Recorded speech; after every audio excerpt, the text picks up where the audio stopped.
Hi all. നമ്മൾ stereo chemistry എന്ന chapter discuss ചെയ്യുമ്പോൾ അവിടെ വരുന്ന ഒരു ടോപ്പിക്കാണ് കൺഫോർമേഷൻസ് ഓഫ് ബ്യൂട്ടൈൻ. സോ നമ്മളുടെ കൺഫോർമേഷൻസ് വരുന്നത് എന്താണ്? നമ്മളുടെ സി സിഗ്മ ബോണ്ടിൻ്റെ ഫ്രീ റൊട്ടേഷൻ വഴി അവിടെ ഉണ്ടാവുന്ന ഐസോമറിസത്തിനെയാണ് നമ്മൾ കൺഫോർമേഷണൽ ഐസോമേഴ്സ് എന്ന് പറയുന്നത്. സോ ഇവിടെ ബ്യൂട്ടൈൻ്റെ ഐസോമേഴ്സ് ആണ്, അതായത് കൺഫോർമേഷണൽ ഐസോമേഴ്സ് ആണ് നമ്മൾ ഡിസ്കസ് ചെയ്യാൻ പോകുന്നത്. സോ നമുക്ക് നോക്കാം. ബ്യൂട്ടൈൻ എന്ന് പറയുമ്പോൾ എന്താണ്? C4 ആയിട്ടുള്ള സിസ്റ്റമാണ്. സോ അവിടെ 3 കാർബണുള്ള അലിഫാറ്റിക് സിസ്റ്റമാണ്. സോ അതിനെ നമ്മൾ റെപ്രസെൻ്റ് ചെയ്യുകയാണെങ്കിൽ എങ്ങനെ വരും? CH3 CH2 CH2 CH3. Okay. So ഇവിടെ നമ്മൾ കൺഫോർമേഷൻസ് ഓഫ് ബ്യൂട്ടൈൻ ഡിസ്കസ് ചെയ്യുമ്പോൾ അവിടുത്തെ കാർബൺ ബോണ്ടിൻ്റെ ഫ്രീ റൊട്ടേഷൻ കൊണ്ടാണ് നമ്മൾ അതിനെ റെപ്രസെൻ്റ് ചെയ്യുന്നത്. സോ അവിടെ റൊട്ടേഷൻ വരുന്ന ബോണ്ട് നമ്മൾ ഫിക്സ് ചെയ്തിരിക്കുന്ന ഏതാണ്? ഈ CH2 എന്നുള്ള ഈ ബോണ്ടില്ലേ. സോ ഈ ബോണ്ട് അവിടെ നമ്മൾ റൊട്ടേഷന് വിധേയമാക്കുകയാണ്. സോ ഇവിടുത്തെ ഈ ബോണ്ടിൻ്റെ റൊട്ടേഷൻ, ഈ സിഗ്മ ബോണ്ടാണ് ഇവിടെ റൊട്ടേറ്റ് ചെയ്യുന്നത്. അതുപോലെ തന്നെ ഈ കാർബൺ, ആ 2 കാർബണുമായിട്ട് അറ്റാച്ച് ചെയ്തിരിക്കുന്ന എല്ലാ ഗ്രൂപ്പും നമ്മളവിടെ ഫിക്സ് ചെയ്യുകയാണ്. സോ ഇവിടെ ആ ബോണ്ട് മാത്രം റൊട്ടേറ്റ് ചെയ്യുമ്പോൾ ബാക്കിയുള്ള ഗ്രൂപ്പിൻ്റെ റിലേറ്റീവ് മൂവ്മെൻറ്റ് അല്ലെങ്കിൽ റിലേറ്റീവ് പൊസിഷൻ അനുസരിച്ചാണ് നമ്മൾ ഐസോമേഴ്സിനെ ക്ലാസിഫൈ ചെയ്യുന്നത്. സോ ഈ മോളിക്യൂളിനെ നമുക്ക് 2 രീതിയിൽ റെപ്രസെൻ്റ് ചെയ്യാമല്ലോ. സോഹേഴ്സ് പ്രൊജക്ഷനിലും ന്യൂമാൻ പ്രൊജക്ഷനിലും നമുക്ക് റെപ്രസെൻ്റ് ചെയ്യാം. സോ നമുക്ക് ആ രീതിയിൽ എങ്ങനെയാണ് ബ്യൂട്ടൈനെ റെപ്രസെൻ്റ് ചെയ്യാമെന്ന് നോക്കാം. സോ അതിൽ ആദ്യം വരുന്ന റെപ്രസെൻറ്റേഷൻ മെത്തേഡാണ് സോഹേഴ്സ് പ്രൊജക്ഷൻ മെത്തേഡ്. സോ സോഹേഴ്സ് പ്രൊജക്ഷൻ മെത്തേഡിൽ എങ്ങനെയാണ് നമ്മൾ റെപ്രസെൻ്റ് ചെയ്യുന്നത്? ഇത് കംപ്ലീറ്റ്ലി എക്ലിപ്സ്ഡ് ആയിട്ടുള്ള കൺഫോർമേഷനാണ്. സോ അതിൽ മോളിക്യൂളിനെ റെപ്രസെൻ്റ് ചെയ്യുമ്പോൾ നമുക്ക് CH3 H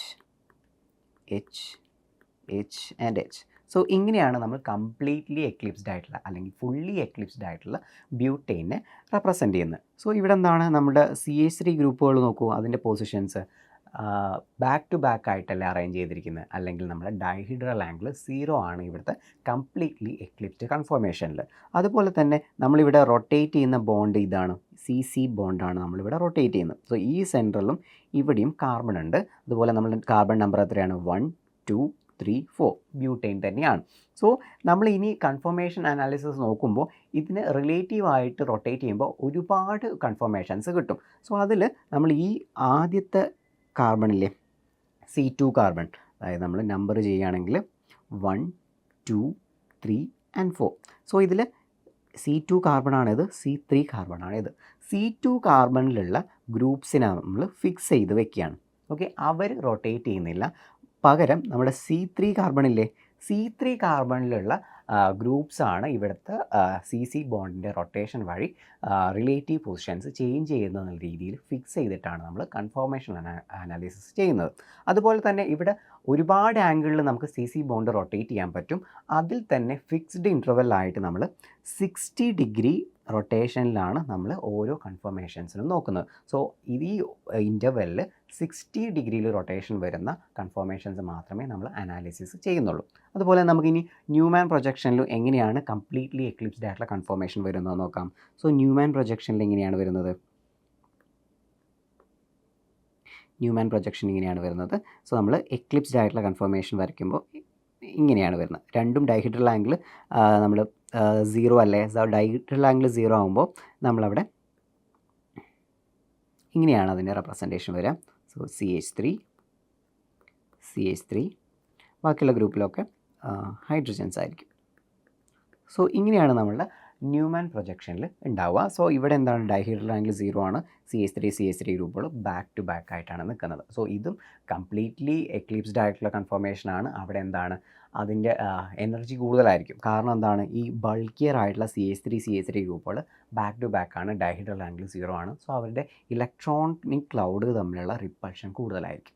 ഓക്കെ, സോ ഇനി നമുക്ക് ഈ ബ്യൂട്ടൈൻ്റെ കൺഫോർമേഷൻ ന്യൂമാൻ പ്രൊജക്ഷൻ മെത്തേഡിൽ എങ്ങനെയാണ് നമ്മൾ എക്സ്പ്ലെയിൻ ചെയ്യുന്നത് നോക്കാം. സോ നമ്മളുടെ ന്യൂമാൻ പ്രൊജക്ഷൻ മെത്തേഡിൽ ഇവിടെ ആദ്യം റെപ്രസെൻ്റ് ചെയ്തിരിക്കുന്ന ഇതുണ്ടല്ലോ, ഇതാണ് നമ്മുടെ കംപ്ലീറ്റ്ലി എക്ലിപ്സ്ഡ് ആയിട്ടുള്ള അല്ലെങ്കിൽ ഫുള്ളി എക്ലിപ്സ്ഡ് ആയിട്ടുള്ള കൺഫോർമേഷൻ. ഓക്കെ, ഫുള്ളി എക്ലിപ്സ്ഡ് ആണ്. സോ CH3 ഗ്രൂപ്പുകൾ എന്താണ്? ബാക്ക് ടു ബാക്ക് ആയിട്ട് നമ്മുടെ ഡൈഹീഡ്രൽ ആംഗിൾ 0 ആയിട്ടുള്ള സിസ്റ്റമാണ് നിൽക്കുന്നത്. ഇവിടെ എന്താണ്? നമ്മുടെ എനർജി കൂടുതലായിരിക്കും. കാരണം എന്താണ്? ഈ CH3 ഗ്രൂപ്പുകൾ ബാക്ക് ടു ബാക്ക് ആകുമ്പോൾ ഈ ഇലക്ട്രോണിക് ക്ലൗഡുകൾ തമ്മിലുള്ള റിപ്പൾഷൻ കൂടുതലായിരിക്കും. സോ ആ ഒരു സ്റ്റേറ്റിൽ നിൽക്കാൻ വേണ്ടിയിട്ട് ഈ സിസ്റ്റത്തിന് കൂടുതൽ എനർജിയുടെ ആവശ്യമുണ്ട്. ഇനി ഈ ബോണ്ട് ഇവിടുത്തെ ഈ കാർബൺ ബോണ്ട് 60 ഡിഗ്രിയിൽ റൊട്ടേറ്റ് ചെയ്യുകയാണെങ്കിൽ ഈ CH3 ഗ്രൂപ്പില്ലേ, ഇതാണ് നമ്മുടെ ബാക്ക് കാർബണിലെ CH3 ഗ്രൂപ്പ്. സോ ആ കാർബണിന് ഇവിടെ 60 ഡിഗ്രിയിലേക്ക് ഒരു അലൈൻമെൻറ്റ് പോസിബിൾ ആണ്. സോ ആ ഒരു അറേഞ്ച്മെൻറ്റാണ് നമ്മൾ രണ്ടാമത് റെപ്രസെൻറ്റ് ചെയ്തിട്ടുള്ളത്. സോ ഇവിടെ നോക്കൂ, ഈ CH3 ഗ്രൂപ്പുകളുടെ റിലേറ്റീവ് പൊസിഷൻസ് നോക്കൂ. ഇവിടെ ഒരു 60 ഡിഗ്രിയിലാണ് നമ്മുടെ ഡൈഹൈഡ്രൽ ആംഗിൾ വന്നിട്ടുള്ളത്. റിലേറ്റീവ്ലി ഈ സിസ്റ്റം എന്താണ്, സ്റ്റേബിളാണ്. നമ്മുടെ ഫുള്ളി എക്ലിപ്സ്ഡ് സിസ്റ്റത്തിനേക്കാളും സ്റ്റേബിളാണ്. അവിടെ എനർജി കുറവായിരിക്കും. കാരണം എന്താണ്, ഇവിടെ തമ്മിലൊരു ആംഗിൾ ഡിഫറൻസ് ഉണ്ട്. ഇവർ തമ്മിലൊരു ആംഗിൾ ഡിഫറൻസ് ഉള്ളതുകൊണ്ട് ഇലക്ട്രോണിക് റിപ്പൾഷൻ കുറവായിരിക്കും. സോ ഇവരെ CH3 ഗ്രൂപ്പുകൾ തമ്മിലുള്ള ഡൈഹൈഡ്രൽ ആംഗിൾ 0 ആയിട്ടുള്ള കൺഫോർമേഷനെ നമ്മൾ ഗുവാഷ് കൺഫോർമേഷൻ എന്ന് പറയും. ഓക്കെ, ഗുവാഷ് കൺഫോർമേഷനാണ്. ഇനി അടുത്ത ഈ ഗുവാഷ് കൺഫോർമേഷനിൽ നിന്ന് വീണ്ടും 60 ഡിഗ്രിയിൽ റൊട്ടേറ്റ് ചെയ്താൽ നമുക്ക് അടുത്ത കൺഫോർമേഷൻ കിട്ടും. ആ കൺഫോർമേഷനാണ് നമ്മളിവിടെ റെപ്രസെൻറ്റ് ചെയ്തിട്ടുള്ളത്. ഈ CH3 ഗ്രൂപ്പും ഈ CH3 ഗ്രൂപ്പും കമ്പാരിറ്റീവ്ലി അതൊരു ലാർജ് ഡിസ്റ്റൻസിലല്ലേ നിൽക്കുന്നത്. പക്ഷേ ഇവിടുത്തെ ഈ CH3 ഗ്രൂപ്പും ഈ ഹൈഡ്രജനും നോക്കൂ, ഈ ഹൈഡ്രജൻ തമ്മിൽ എന്താണ്, ഡൈഹൈഡ്രൽ ആംഗിൾ 0 ആണ്. സോ ഈ CH3 ഗ്രൂപ്പിൻ്റെ ഇലക്ട്രോണിക് ക്ലൗഡും ഹൈഡ്രജൻ ഗ്രൂപ്പിൻ്റെ ഇലക്ട്രോണിക് ക്ലൗഡും തമ്മിലുള്ള ഒരു റിപ്പൾഷൻ ഉണ്ടായിരിക്കും. സോ അവിടെ ആ റിപ്പൾഷൻ ഉള്ളതുകൊണ്ട് അവിടുത്തെ എനർജി കൂടുതലായിരിക്കും. അത് എനർജറ്റിക്കലി അൺസ്റ്റേബിൾ ആയിട്ടുള്ള സിസ്റ്റമാണ്. ഇങ്ങനെ CH3 ഗ്രൂപ്പും ഹൈഡ്രജൻ ഗ്രൂപ്പും 0 ഡിഗ്രിയിൽ ഡൈഹൈഡ്രൽ ആംഗിൾ ഫോം ചെയ്യുന്ന കൺഫോർമേഷനെ നമ്മൾ എക്ലിപ്സ്ഡ് കൺഫോർമേഷൻ എന്ന് പറയും. ഓക്കെ, സോ ഇത് കംപ്ലീറ്റ്ലി എക്ലിപ്സ്ഡ് കൺഫോർമേഷൻ അല്ല. കംപ്ലീറ്റ്ലി എക്ലിപ്സ്ഡ് കൺഫോർമേഷൻ ആവണമെങ്കിൽ എന്താണ്, CH3 ഗ്രൂപ്പുകൾ തമ്മിൽ ഡൈഹൈഡ്രൽ ആംഗിൾ 0 വേണം. പക്ഷേ ഇവിടെ എന്താണ്, CH3യും ഹൈഡ്രജൻ ഗ്രൂപ്പുമാണ് ഡൈഹൈഡ്രൽ ആംഗിൾ 0 ആയിട്ടുള്ളത്. ഇനി അടുത്ത 60 ഡിഗ്രിയിൽ റൊട്ടേറ്റ് ചെയ്യുകയാണെങ്കിൽ എന്താണ്, ഈ CH3 ഗ്രൂപ്പ് നേരെ ഓപ്പോസിറ്റ് ആയിട്ട്, ഈ CH3 ഗ്രൂപ്പിന് നേരെ ഓപ്പോസിറ്റ് ആയിട്ടുള്ള ഒരു പൊസിഷനിൽ അലൈൻമെൻറ്റ് നടത്തൂലേ, അതാണ് നമ്മൾ ഇവിടെ റെപ്രസെൻറ്റ് ചെയ്തിട്ടുള്ളത്. CH3 ഗ്രൂപ്പുകൾ ഓപ്പോസിറ്റായിട്ട് അലൈൻ ചെയ്തിട്ടുണ്ട്. സോ ഇവിടുത്തെ ഡൈഹൈഡ്രൽ ആംഗിൾ എന്താണ് വരിക, 180 ആണ് വരിക. ഓക്കെ, ഇവിടുത്തെ 180 ആംഗിളാണ് വരിക CH3 ഗ്രൂപ്പും തമ്മിൽ.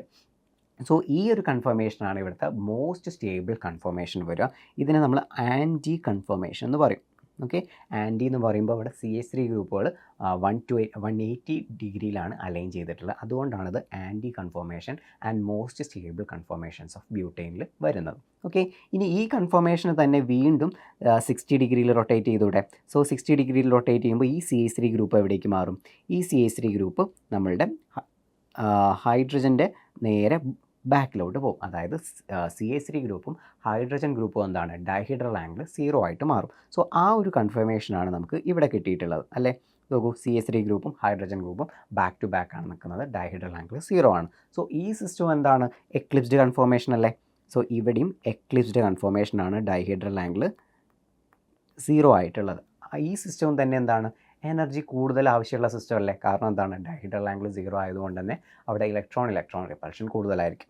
ഓക്കെ, ഇനി അടുത്തതിൽ ഈ എക്ലിപ്സ്ഡ് കൺഫോർമേഷനിൽ നിന്ന് വീണ്ടും 60 ഡിഗ്രിയിൽ റൊട്ടേറ്റ് ചെയ്യുമ്പോഴെന്താണ്, നമ്മുടെ CH3 ഗ്രൂപ്പ് ഇവിടെ 60 ഡിഗ്രിയിലേക്ക് വരില്ലേ. അതായത് ഗുവാഷ് കൺഫോർമേഷൻ ആയിട്ട് വരും. അതായത് CH3 ഗ്രൂപ്പുകൾ തമ്മിലുള്ള ഡൈഹൈഡ്രൽ ആംഗിൾ എത്രയായി, 60 ഡിഗ്രി ആയി. റിലേറ്റീവ്ലി സ്റ്റേബിൾ ആയിട്ടുള്ള ഗുവാഷ് കൺഫോർമേഷനായി. ഓക്കെ, ഗുവാഷ് കൺഫോർമേഷനായി.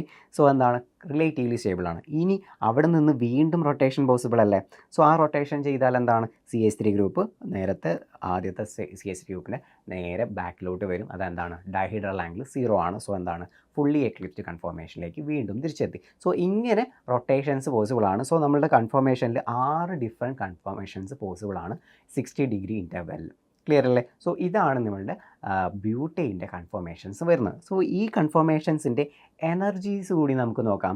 ഏതിനായിരിക്കും എനർജി കൂടുതൽ, ഏതിനായിരിക്കും എനർജി കുറവുള്ളത്, ഏറ്റവും സ്റ്റേബിൾ ആയിട്ടുള്ള കൺഫോർമേഷൻസ് ഏതായിരിക്കും നോക്കാം. സോ നമുക്കിവിടെ റൊട്ടേറ്റ് ചെയ്യുമ്പോൾ നമ്മൾ ആദ്യം പറഞ്ഞു കംപ്ലീറ്റ്ലി എക്ലിപ്സ്ഡ് ആയിട്ടുള്ള 2 കൺഫർമേഷൻസ് നമുക്ക് കിട്ടും നമ്മളിവിടെ കൺഫർമേഷൻ അനാലിസിസ് ചെയ്യുമ്പോൾ ബ്യൂട്ടൈൻ്റെ കേസിൽ. സോ അവിടെ കംപ്ലീറ്റ്ലി എക്ലിപ്സ്ഡ് ആയിട്ടുള്ള കൺഫർമേഷൻസിനായിരിക്കും അവിടെ എനർജി കൂടുതലുണ്ടാവുക. കാരണം ഇലക്ട്രോൺ ക്ലൗഡ് അവിടെ കൂടുതലുണ്ട്, ക്ലോസ് പ്രോക്സിമിറ്റിയിലാണ്. അതുകൊണ്ട് എന്താണ്, റിപ്പൾഷൻ കൂടുതലായതുകൊണ്ട് ആ സ്റ്റേറ്റിൽ നിൽക്കാൻ വേണ്ടിയിട്ട് അതിന് എനർജി കൂടുതലുണ്ട്, ആവശ്യം വരുന്നുണ്ട്. സോ ആ സ്റ്റേറ്റിൽ നിന്ന് നമ്മൾ വീണ്ടും 60 ഡിഗ്രിയിലേക്ക് റൊട്ടേറ്റ് ചെയ്യുമ്പോൾ നമുക്ക് ഗോഷ് കൺഫർമേഷൻ കിട്ടുന്നില്ലേ.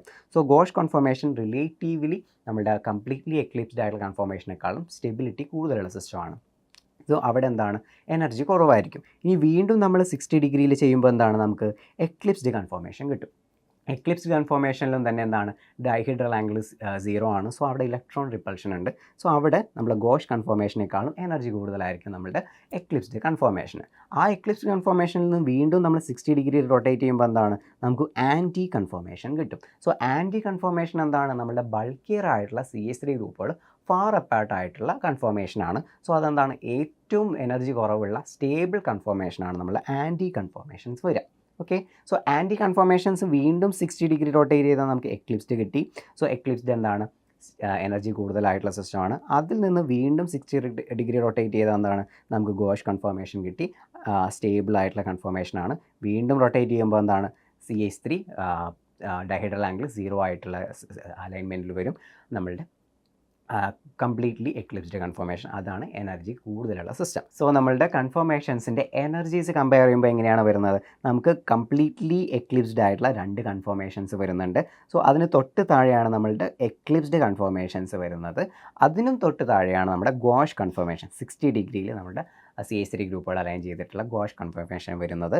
പിന്നെയാണ് നമ്മൾ ആൻറ്റി കൺഫോർമേഷൻസ് വരുന്നത്. കംപ്ലീറ്റ്ലി ഫാർ അപ്പാർട്ടായിട്ടുള്ള CH3 ഗ്രൂപ്പുകൾ 180 ഡിഗ്രിയിൽ ഡിസ്റ്റൻസിൽ നിൽക്കുന്ന കൺഫോർമേഷൻസ് ആണ് നമ്മളെ ആൻറ്റി കൺഫോർമേഷൻസ്. അതാണ് അവിടുത്തെ സ്റ്റേബിൾ ആയിട്ടുള്ള കൺഫോർമേഷൻസ്. സോ നമ്മളുടെ ബ്യൂട്ടൈൻ്റെ കൺഫോർമേഷൻ അനാലിസിസ് ആണ് നമ്മൾ ഈ വീഡിയോയിൽ ഡിസ്കസ് ചെയ്തിട്ടുള്ളത്. ഈ ടോപ്പിക്ക് ക്ലിയർ ആണെന്ന് വിചാരിക്കുന്നു. അടുത്തൊരു വീഡിയോ ആയിട്ട് കാണാം. See you guys, by.